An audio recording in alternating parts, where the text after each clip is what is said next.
It's time for our Great British Debate this hour, and I'm asking, is it time to cut Prince Harry off for good? The Duke of Sussex has made the papers again with a TV interview on NBC's Today Show. The Prince, who moved to America to get away from being a working member of the royal family, said he visited the Queen to check that she had, I quote, the right people around her. He also refused to say if he wished the Queen a happy birthday after the backlash. There's now reports on the royal family growing weary of the drama surrounding the Prince. So I want to ask if they should simply cut Harry off for good. I'm joined now by the former royal butler to Prince Charles, William and Harry. It's Grant Harold. Grant! Sorry, I couldn't resist. Sorry, that's another show. Some ideas in the household. So what do you make of Prince Harry? Come on, look, he went on this Invictus thing, but on the way he stopped via the Buckingham Palace, or whatever palace it was, to see the Queen. Windsor, yes. Windsor, yes.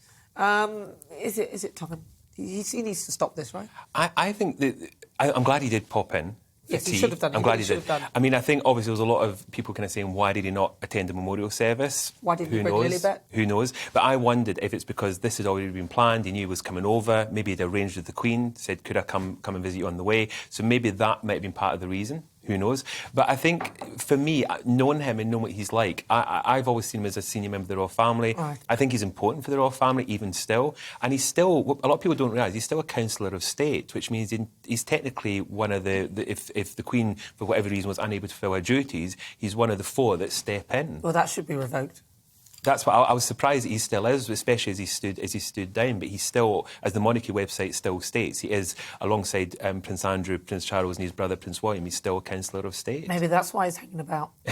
Well, I don't know. I mean, look, he said he wanted some privacy. He didn't want to be part of all of this whole sort of thing. But then I think it's slightly insulting for people to see this, or even though it's partly none of our business now because he's not a member of the royal family, a working royal, as it were. But I think because we care about the Queen, and I do, I know I've never met her, but she seems fascinating and amazing. I just don't understand why they didn't bring Lilibet.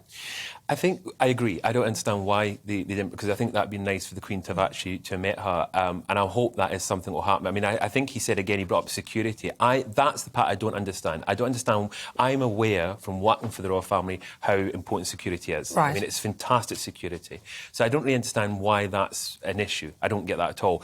But I think it is important. The Queen, look at in recent months, she obviously hasn't been in the best of health, struggling with mobility. Family is so important to the Queen. It's always been a big thing for her, and I have no doubt that she will want to meet her granddaughter. So I'm hoping that will happen soon. But the other thing is the Queen adores Prince Harry because he has, I wouldn't say he's the favourite, but he's always had a soft spot, I think, or the Queen has a soft spot for him, because I've always said he reminds her of Prince Philip, I think. Do you not think it's a bit of a contradiction, though, that they say they want to be out of the media spotlight, but then they do these things? They've got Netflix, the film crew following behind them, and, you know... I kind of said I see them more as celebrity royals, if I can say that, and this is very different, because royals don't do this kind of thing, but royals have done documentaries in the past.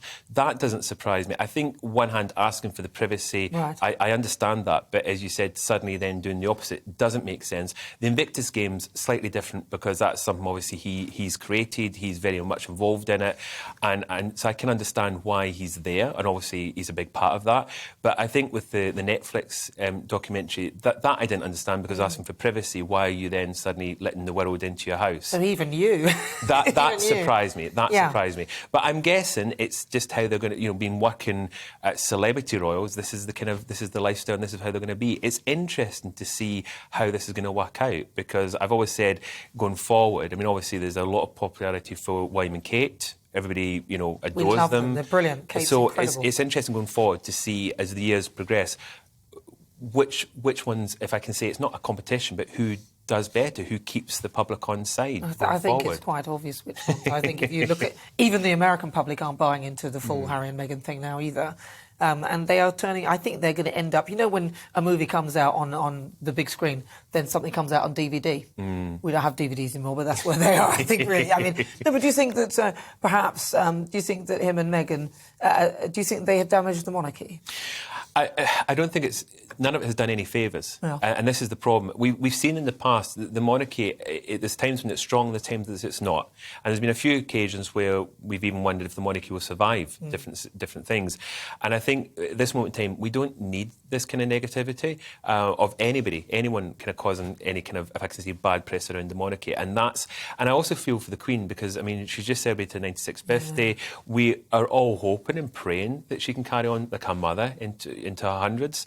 But this kind of thing, it seems unfair when the Queen's tried to do everything right over all these decades, and then these things that are happening are obviously, they are damaging it. There's no question it damages it. And I don't think Harry...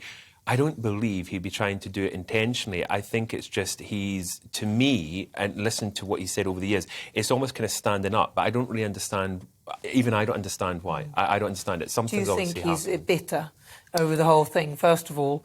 Because you can't, like there's sibling rivalry in any family anyway. So first of all, he's not really in line for the throne, really. He's so far back now with all the kids that William and Kate are having that, this is a succession that he's never, ever going to be king or anything, he's always going to be, every time they have another child, he becomes slightly less sort of major in a sense.